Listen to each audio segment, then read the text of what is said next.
So when I was about 5 or so, I wasn't sure if I was meant to be a boy. I was rather introverted. I was really into books, and I would sort of isolate myself, make piles of books, and just sit in my little circle of books and just kind of read one of them or something. I wasn't really into the stereotypical boyish activities and sort of roughhousing, and I felt a bit strange about hanging out with the other boys my age. And I began to cross-dress a little bit. I began to think somehow that I was meant to be a girl and that I would someday grow up to be a lady.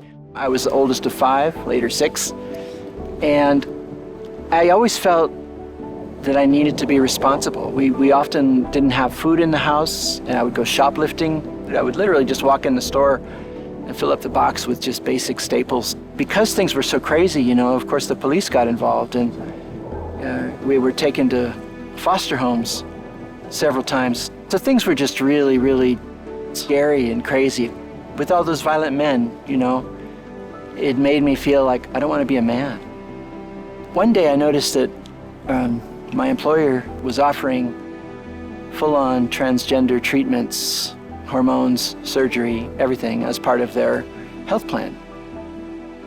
And because I'd been having this problem with the U.S. Passport Agency in getting a female passport, I'd had several of these one-year passports where they say, okay, 1 more year, but then you have to have the operation. I went down to Stanford to meet with the surgeon who was appointed to perform this operation on me. And he asked a lot of questions about, well, maybe you should have the full surgery, the neo-vagina. I recognized that he was trying to upsell me.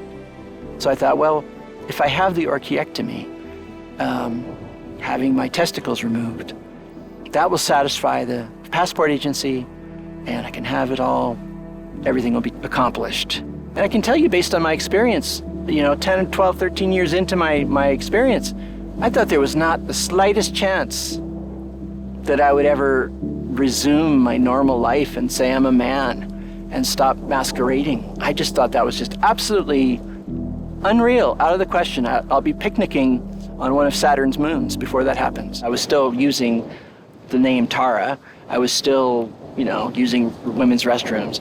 And I thought, why am I pretending any of this stuff?